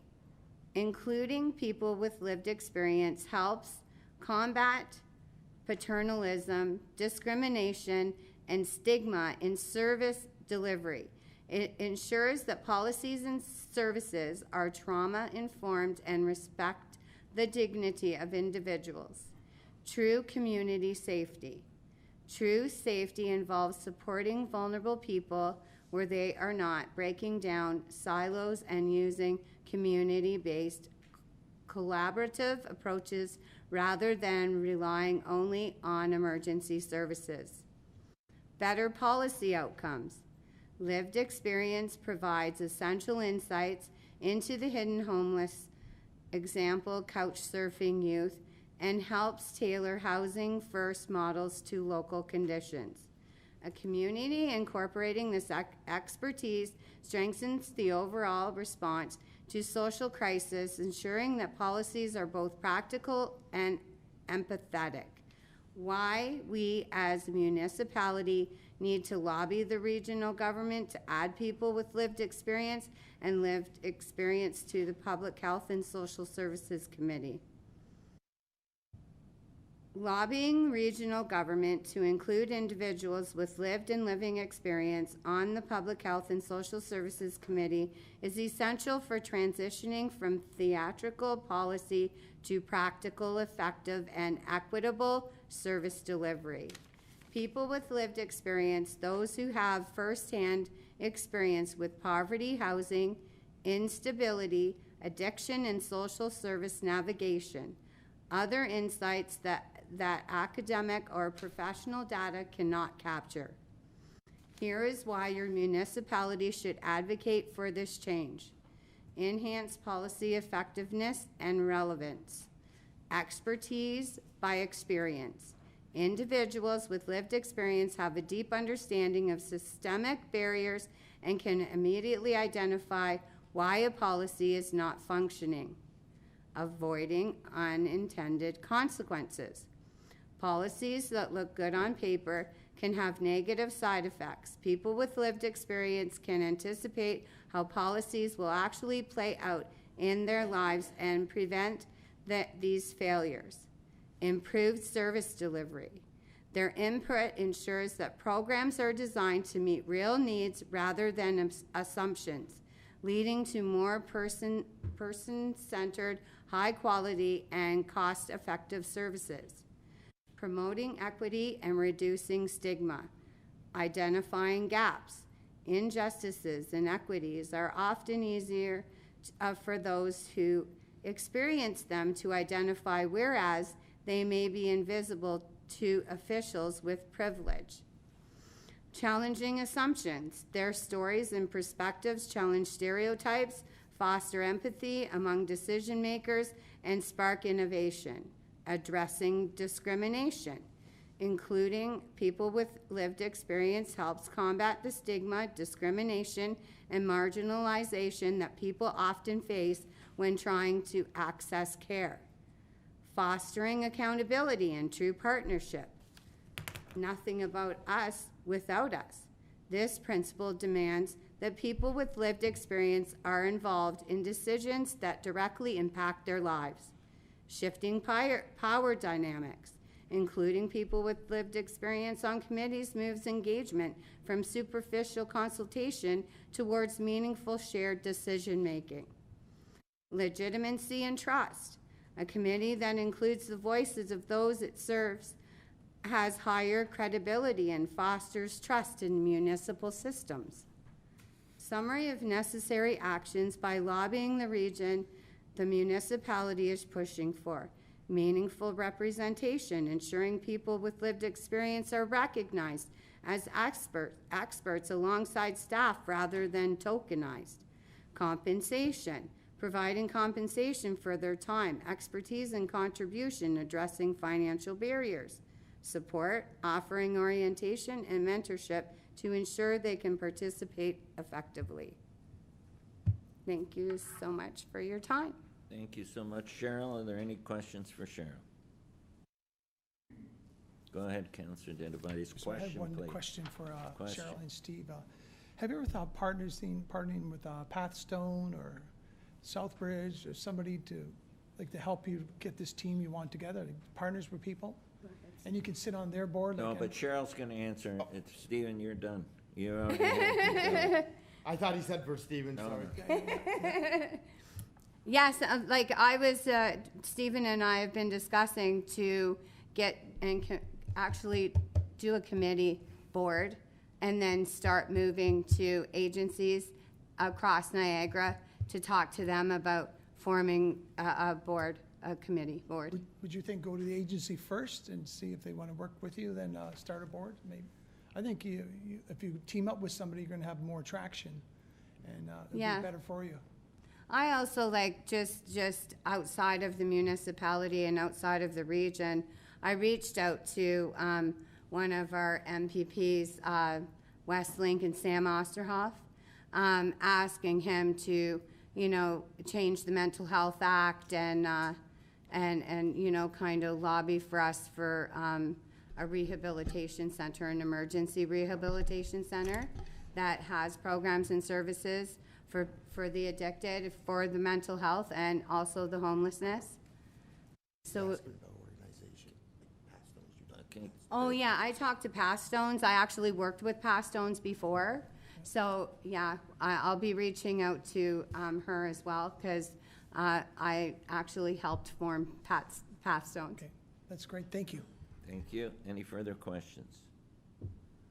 Okay, seeing none, I want to thank you, Cheryl and Stephen, both for coming to council tonight. And you can sit down. We're going to address the motion next, okay? Thank you, Mr. Okay, Mayor. thank you. Yeah. So, in accordance with the procedural bylaw, the motion will now be dealt with. And I'll call on Councillor DeRose for his motion respecting lower tier municipal representation and regional decision-making on mental health, homelessness, and addiction. Is there a seconder for the motion? I got Councillor D'Angela and Councillor, you're up, Councillor DeRose. Thank you, Mr. Mayor, through you. And thank you to the presenters. I know they have to relive every time they speak about this. I appreciate it.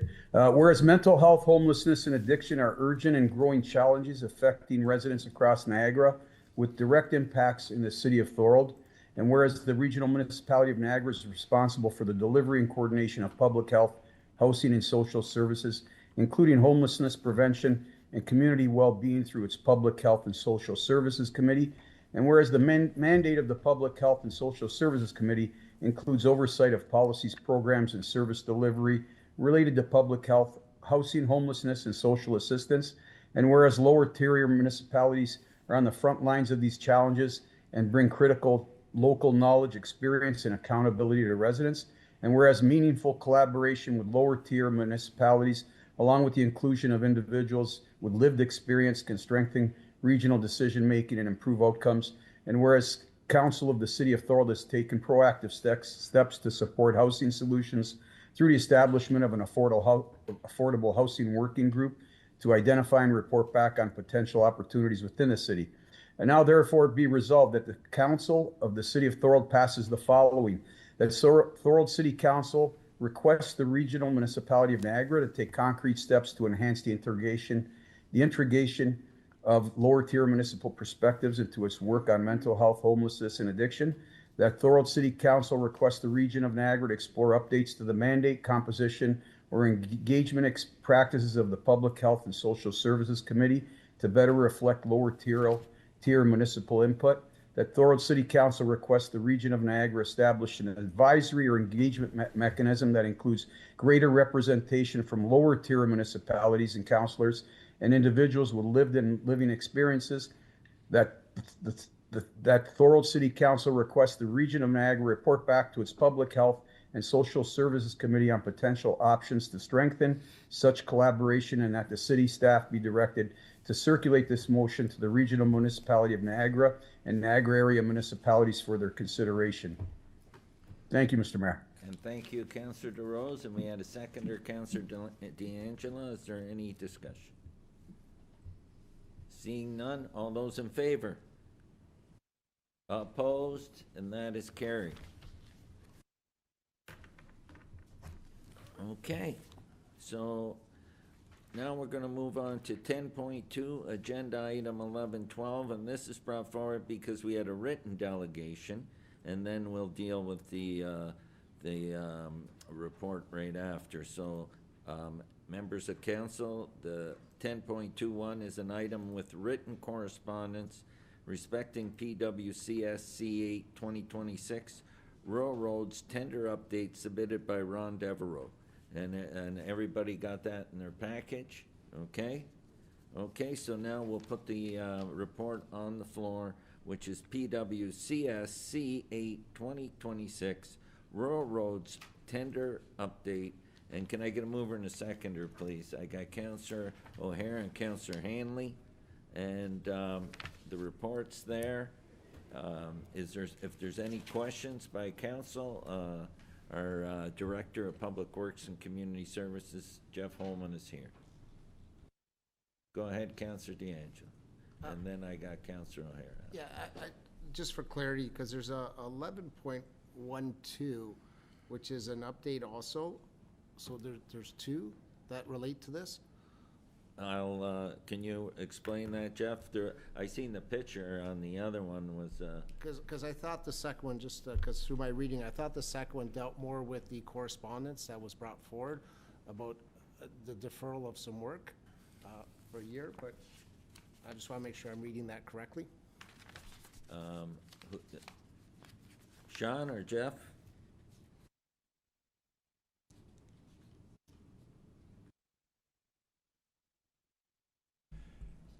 I'm sorry, Mr. Mayor, are we talking about the information that was provided by Mr. Devereaux? That's correct.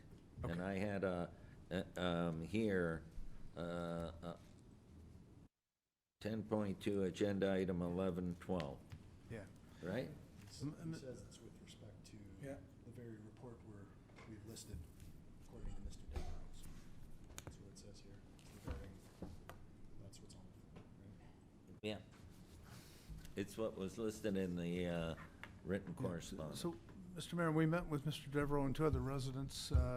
Councillor O'Hare was in attendance as well, to review some of the background information that Ron, Mr. Devereaux had asked for some clarification on. We explained to him the process about how we allocate funds that and establish priorities. And I think we left with an understanding that, you know, for the city to get the best value, we need to work on, you know, the worst infrastructure, the worst sanitary sewer with the worst water main with the on the worst roads. It's kind of a worst first type of approach. It's not really, the strategy isn't really a needs-based budget because as our asset management plan identifies, we need to spend a considerable more amount of money to get there. It was a good meeting. We explained why we were looking to resurface this section of road, which is simply to extend the service life until such time as proper reconstruction could take place. What the residents asked us to do was to not do that. Instead, they asked us to look at reconstruction of the road and fixing it properly. We explained we'd have to go back through the budget process. There's usually, you know, design period involved, a public information center and that type of thing. And that perhaps a better approach might be to look at the entire section of Port Robinson East and come up with a phased strategy for dealing with all of the roads in that municipality, in that section of our municipality, through a multi-phase plan. Unfortunately, where we are in the council cycle, we can't commit the next council to spend funds, but I do think it would be worthwhile for us to come back with a report as for the new council to consider that looks at a multi-year, multi-phased approach to dealing with all of the infrastructure, not just the roads and not just trying to make it look nice. But in the meantime, what we did commit to do was use funds available in our operating budget to make some repairs to the road sections that have maybe sunk a little bit, maybe start to ravel a little bit on the edges. Look at some of the shoulders where, you know, parking on-street parking has created maybe some drainage issues, and then also to look at our ditching programs to make the make them function more efficiently, because we've had some wet weather conditions and some flooding, and that was really the outcome of the meeting. What I would prefer not to do is just to not spend the money. We do have other sections of the community that really does need to be addressed, and so we're hoping that we would reallocate the funds that we would have spent on River Street over on the next section of road, which would be Cataract Road. But you committed to doing the patching from what I read, is that correct? So we're not like abandoning the road, is that correct? Okay, so do you want to speak any more before? No, that answers my question, and it was a good update in terms of what staff provided there. Yeah. It's meeting the needs of the individual, but also unfortunately can't tie the hands of this council for a commitment for the next council. So, but I think it's a good strategy moving forward. Yeah, I think as the Director of Operations mentioned, a comprehensive plan of looking at the roads is probably a better way of looking at it than looking at one road in isolation. So I think a bit of work can be done on that prior to the next council taking shape. Thank you. Councillor O'Hare, did you want to speak on that? And then thank you, Mr. Mayor. Through you to Jeff Holman. Jeff, yes, it was a very productive meeting, and it's great that we can reapply these savings, these funds that were going to be spent on the tar and chipping into other areas of Port Robinson that are also going to need it, so we can do some temporary repairs and make River Street certainly not whole, but improve it. And my question is, just to be clear, will this council be able to see that report before our term is over, so that we know? I mean, obviously we're going to have to ensure that the money is in the budget to continue to the next phase, and that is already currently in process. So I'm just wondering, will that report come to us before our term is over? Through Mr. Mayor. Yeah, I believe the information report can be made available, and then Excellent. We'll bring it up at budget time. Excellent. Great. I think everyone's happy. Councillor Hanlon. Thank you, Mr. Mayor. Just to elaborate a little, I think what we're looking at here, though, the report's going to curtail a whole urbanization plan, not just fixing the roads, eliminating the ditches, putting in gutters, putting in sidewalks, putting in curbing. That's what we're basically looking at, right? A total urbanization plan. That's correct. A total urbanization, just like we're doing on Ross Street in Hamilton. Hamilton, yep. Okay, thank you. Just so it's clear to everybody out there that we're not just like doing the roads, we're looking at. No, and that's part of our asset management plan. What we do now is we're better prepared. When we go and do something, we're not just doing it for the road, we're looking at the water and the sewer and everything, and making an investment so that we don't have to dig the road up again. You know? Yeah, and that's been famously happened in the past where we don't do everything at once. So That's now- why even Crompton and Queen Street and Bolton Avenue is a perfect example. We're getting everything together at once instead of piecemeal and all. Absolutely, yes. Anyone else? Okay. The only question I have, and I like what you're doing, we're putting money here and there. I don't know if we need a notice of motion or something, but when we get some of these projects that are coming in way under budget, can we there might be an opportunity if we shift some funds that we can get more of our, roads that are in poor shape, our rural roads I'm talking mostly right now. Is that a possible shift of funds? Or what needs to be done to do that? Because I'm not asking to allot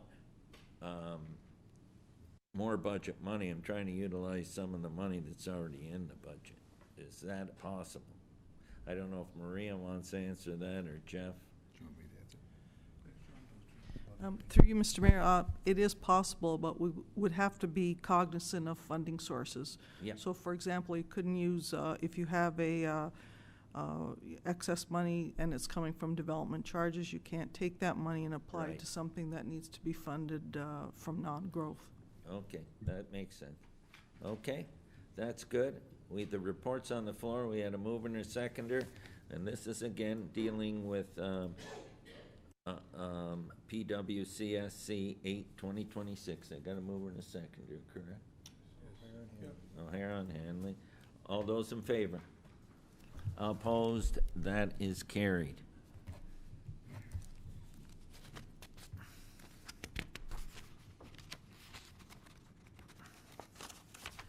Okay, we're on to items for consent, and there's 11.1 to 11.11. Is there any ones that want to be pulled, and the ones that don't get pulled, then we'll vote on them in a block? Yes, go ahead, Counselor. What one are you gonna pull? 11.8 and 11.10, just a comment. Just a comment? Yep. Well, that's no problem. Go ahead, Counselor DeAngelo. 11.6 comment. Okay. Anyone else? Seeing no one else? Okay, so can I get a mover and a seconder for all of these? I got Counselor O'Hara and Counselor Decker. We're gonna go through the comment and then we'll vote on them all as a block, because we're not, so I'll go first, 11.6, building division fee schedule. Go ahead, Counselor. Oh, thank you, Mr. Mayor. I just want to thank staff. I appreciate them putting language in there that respects indexing of fees so that we don't fall behind on it as inflation moves around, because all costs go up, and this way the fees just don't jump astronomically. It's a gradual one that can be anticipated when budgeting's done by developers or anyone moving forward on projects within our community. I appreciate that. Thank you. 11.8, and that's the Ellenburg Community Center renovation. Go ahead, Councillor Sentence, you wanted to comment or? Yeah, thank you, Mr. Mayor. Through you, on 11.10 and 11.8, I just want to thank staff for finding a way to do these. They're long overdue. And for 11.8, we have a limited amount of time, so let's get going. So you commented on both, That's it. because I know you were talking Yeah. about Crompton. and Thank you, Did you sir. want to comment on On Crompton? on the same too, I was saying that Counselor Sentence, it's great to see that Allenbury Community Center renovation. We were at a time when we were gonna close that facility at one time. Remember, we were selling off the land. That even came to the table here. We're looking at demolishing it. We did demolish the old garage that was there at the time, but thankfully we saved the recreation hall because the community got involved and tried to revive it, and now this is gonna only revive it to the point that we need it to be at, you know, a revamped facility. Is great for the area and that stuff, especially with the growth that we're having in that area. Absolutely. And the growth is great, you know, and with the second one too. All the projects are going on. Bolton Avenue, I actually brought it to the forefront and got it pushed up on the agenda a couple years ago during budget, if you remember, to do it. And I was talking with Sean tonight and Jeff about it. It's great to see that that's finally advancing too, and that whole neighborhood, Bolton Avenue, Crompton, Queen Street South will all be complete, and we can move away from that and concentrate on other areas of the city. Okay, thank you. Councillor D'Angelo, go ahead before we call the vote. Yeah, just on the Crompton and Bolton, just for individuals living out there, what is the timeline for that, what would take place? What would they expect for construction purposes, just if there's questions that are asked? And it's great that it's a comprehensive plan of doing the area there. Through you, Mr. Mayor, the expectation would be beginning of construction sometime in about 3 or 4 weeks, by the time they get prepared and everything else, and we should have it done late fall. Okay. Thank you. Okay, so we had a mover and a seconder, so we're taking them all now. 11-1 through 11-11. All those in favor? Opposed? That is carried. Okay, so now we're gonna move on to items for consideration. And the first is CLKC 12-2026, Age-Friendly Committee Senior of the Year Awards recipient recommendations. You'll notice that this is a closed session agenda item. However, if council is satisfied with the recommendation from the Age-Friendly Committee Working Group, then we don't need to go in camera. We can pass it here, but the name will be held back because the committee wants to be the one to bring the name forward at the appropriate time. Go ahead. So can I get a mover and a seconder? I got Councillor Sentence and Councillor Longo. And is everybody good with the recommendation? Is there anyone that isn't? Nope. Okay, so everybody's good with the recommendation. We're not going to announce the name tonight, though, because we're going to wait for the Age-Friendly Committee, okay? Okay, all those in favor? Opposed? That is carried. Okay. CLK 5-2026, extension of the Niagara Regional Courts Intermunicipality Agreement, Amendment 3. Can I get a mover and a seconder for this, please? I got Councillor Decker and Councillor Dedivitis, and Jeff and Nicholas are here if there's any questions. Are there any questions on this route?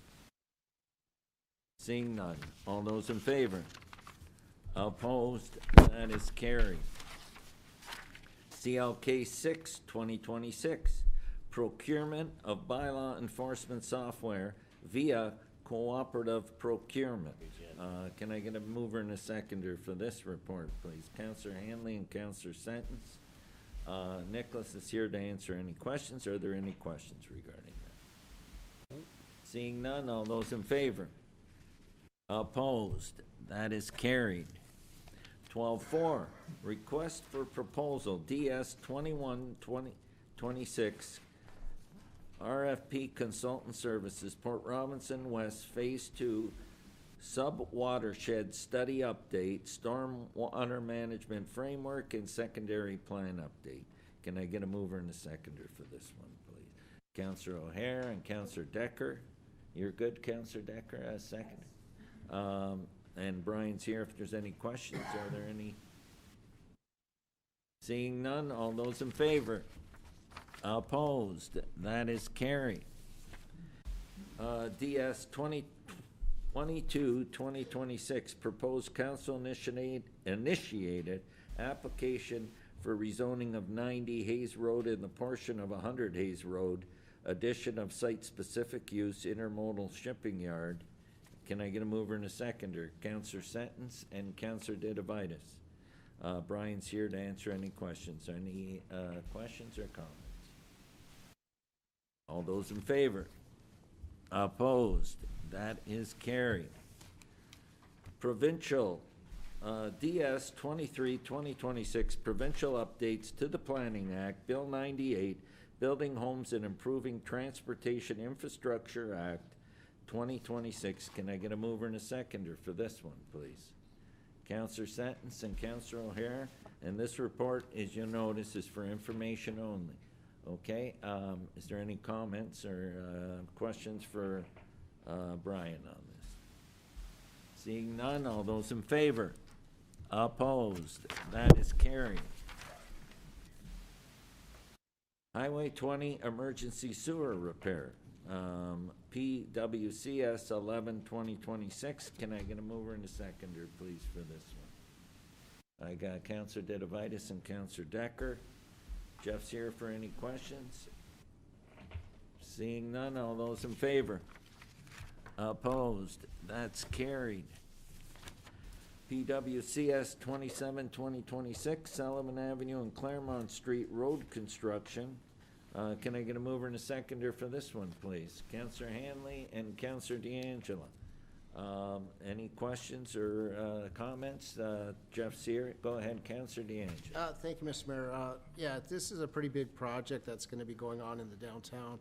Can we maybe just have some timelines, and then then I'll speak about another couple issues. I was gonna ask the same question, so that's good that you asked. Timelines, Sean. Through you, Mr. Mayor. Again, construction should start within 3-4 weeks of now, but it'll likely roll over to May of 2027. Is this a project, and I'm not trying to delay it, but that we can get through Canada Day weekend before it's too disruptive downtown? I'm not saying that you aren't starting the project. Do you understand where I'm coming from? Through you, Mr. Mayor, this has been a topic of conversation. The two big events that seem to go down this section of road is the Santa Claus Parade and Canada Day weekend, and we kind of have to hit one of them. Well, I know, but like the parade, we can scoot around, but we can't scoot around Canada Day. But anyway, I think Councillor D'Angelo had some more questions regarding. Yes, thank you. Thank you, Mr. Mayor. Well, that was my concern too. We have a lot of stuff going on downtown. Not just the Canada Day event, but the markets there. So it's going to impact that area there. So I think it's really, really incumbent on us to get some good signage out there to direct people so that they don't get frustrated and then just drive away or park where they're not supposed to be parking, because, and then making sure there's some accessibility to the park, getting across, again, depending on how the construction rolls itself out. Especially on weekends or anything like that, if they're not doing anything, to make sure the machinery's not blocking the park. You know, it's similar to what was going on in Sullivan Avenue. They sometimes parked the machinery off to the side, so it wasn't affecting the local neighborhood. Especially for our businesses, again, want to cause as least disruption. So signage to me is very important, and just notifying even everybody downtown, like with some additional information going to the businesses so that they're aware of the timing, when it's going to occur, and what some of the disruption is going to be. I think it's incumbent upon us. So it's like when we did the downtown, remember, on Front Street, which we did a great job, and I still, that was a well-run project. This one is going to require that same level. Through you, Mr. Mayor, we have a couple things going for us on this. Is Alfred Beam Construction is going to be doing the work, and they happen to be Thorold company. They're right over on McCleary Drive. Yeah. They're very sensitive to these types of things, and so they'll be very willing to meet with the residents and try to sign it the best we can. As the mayor alluded to, the Front Street project happened to happen during COVID, so there. Yeah, that's true. The disruption was somewhat minimized that way, so we will do what we can to try to make sure that we sign it properly and minimize this disruption the best we can. We will talk to our contractor about making sure, see if we can't work around July 1st weekend right now. Thank you. Go ahead. Are you done, Councillor Dan? I had one more last point, but it was sort of touched upon. It's great to see a Thorold business win the contract with the lowest bid. So again, I think they'll do a little bit tidier job dealing with the Thorold issues, being familiar with our community. So great job of getting them to bid on it, and great job for them for bidding lowest price. And for those that don't know, that Alfred Beams made a huge investment on McClary Drive in Thorold, where their yard and offices are. So, yes. Go ahead, Councillor O'Hare.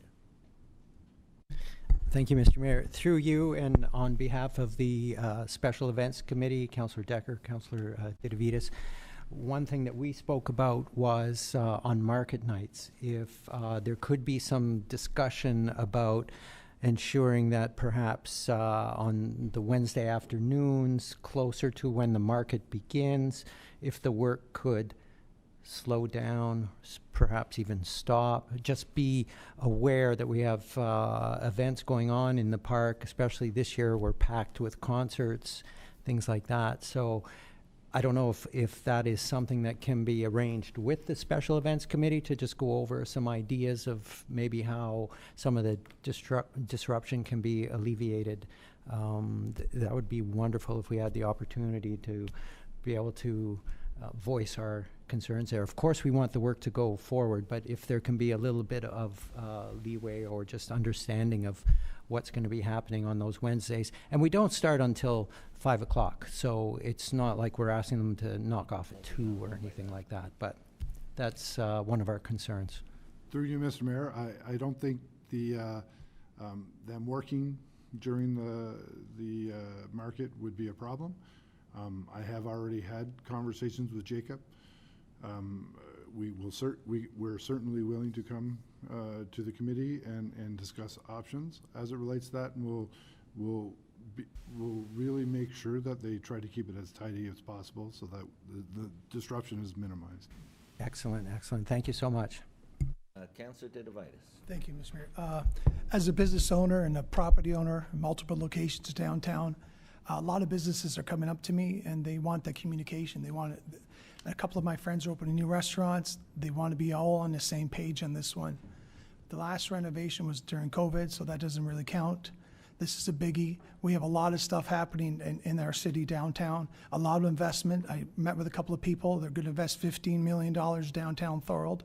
So we all want to be on the same page and to know what's happening. And as the market, maybe we can bring the cars around and go down Paul Ditavitas Senior Way and come in through there with the cars. Through you, remember we're doing part of Paul Ditavitas. Yeah, we are doing Paul Ditavitas. We're just worried about the BIA's worried about the cars because there'll be no way to come in. So if they don't use that entrance, I don't want to lose the car show. So I want us to work together ahead of time before this problem hits us in the face. For sure. We can reach out to the BIA and we can sit down and have a conversation with them. Perfect. Anyone else? Okay. Wholesome discussion, good points brought up, and we can see that communication with the businesses downtown and with the events happening downtown is going to be crucial, but this is an important project too, so, you know. Okay, so we got a mover and a seconder. All those in favor? Opposed? That is carried. Are there any notices of motion? Go ahead, Councillor Sen. Yeah, Mr. Mayor, I'll be bringing one forward about finding a solution for the Highway 20 Allenberg Bridge, Center Street area. Okay. Anyone else? Okay. Mayor? Yeah. Mr. Mayor? Yeah. Go ahead, We got a Councillor. notice of motion for you, Mr. Mayor. Yeah. Just a notice of motion on strategic shelter placement in the city of Thorold. Thank you. Thank you, Councillor. Okay, now we're on to motions. Councillor DeRose, you had a motion regarding requesting information on roles, responsibility, and safeguards for the 2026 municipal election. Is there a seconder for that? Councillor D'Angela. Go ahead, Councillor DeRose. Thank you, Mr. Mayor. Whereas the integrity of municipal elections is fundamental to maintaining public trust in local democracy, and whereas the conduct of municipal elections in Ontario is governed by the Municipal Elections Act of 1996 and its associated regulations, which are provincial legislation binding on all municipalities, including requirements respecting voter eligibility and proof of identity, and whereas recognizing that the Municipal Elections Act 1996 assigns responsibility for the administration of municipal elections to the city clerk, while council's role is limited to decisions related to voting methods and election budget. And whereas at its meeting on January 15th, 2025, Thorold City Council exercised its authority and approved the use of vote counting equipment and internet voting as an alternative method of voting for the 2026 municipal and school board election voting methods. Now therefore be it resolved that this Thorold City Council requests that the city clerk provide information respecting the following. Number one, the general roles and responsibilities of the city clerk and council under the Municipal Elections Act 1996, the legislative requirements governing voter eligibility identification and the administration of the voter list as established by the province of Ontario. Number three, measures in place to support the integrity, security, and accessibility of the municipal election, including both in-person and any council-approved alternative voting methods. And number four, processes related to election security, system integrity, and post-election review that are being implemented. Thank you, Mr. Mayor. Thank you. Go ahead, Councillor Sentence. Yeah, thank you, Mr. Mayor. Through you, just a question to Nicholas, and I don't mean to sound sarcastic, but isn't this, I'm going to support this, but isn't this something that you already do in the Elections Act and Municipal Act? Through you, Mr. Mayor, yes. Thank you. Anyone else? Go ahead, Councillor Henry. What do we have in place this election? To elaborate a little on it, the last election, we know for a fact, numerous people got duplicate ballots. Numerous people that were deceased got ballots to vote online. And, you know, council did pass it, but it's funny that provincial, federal governments don't use it, but municipalities are going to do it. What do we have in place, the city, that this is not going to occur again? Because to me, it's like if there was a lot of double ballots out there last time, you know, and they come with a PIN number, and you get one ballot and it had a PIN number, and then they had another ballot in the same person's name, but it's got a different PIN number. So you could basically vote 2 times. And what do we have in place to see that that doesn't occur? Through you, Mr. Mayor, so I think it would probably be appropriate for what this report is seeking, but that would be more of a voters list issue, which MPAC was responsible for compiling and finalizing the voters list for the 2022 election. That's since transitioned to Elections Ontario. They work with a number of different information sources across the province to ensure that the voters list is up to date.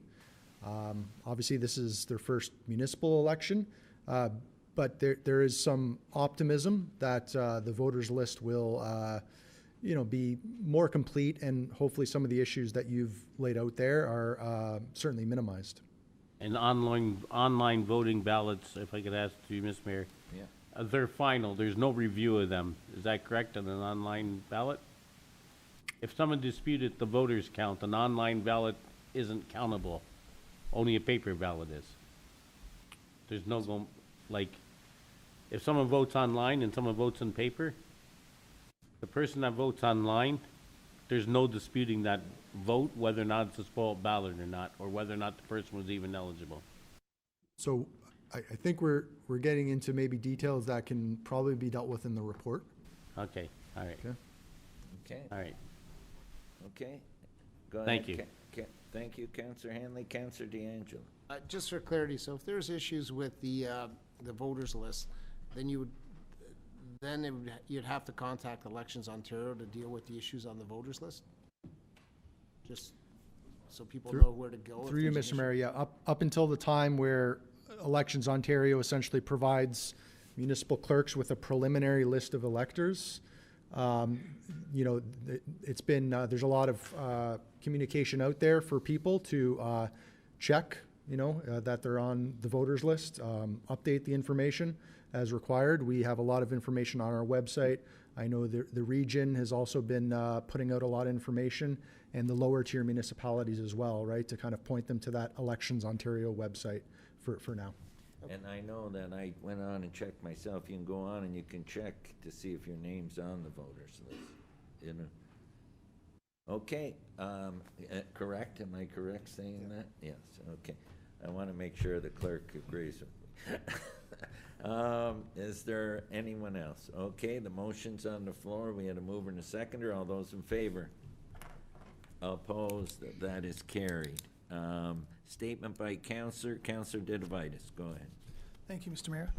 On behalf of Mario Didavitis, my brother, the president and CEO of Ronald McDonald's House, he wants to thank everybody in Thorold for the overwhelming support they did during Happy Day.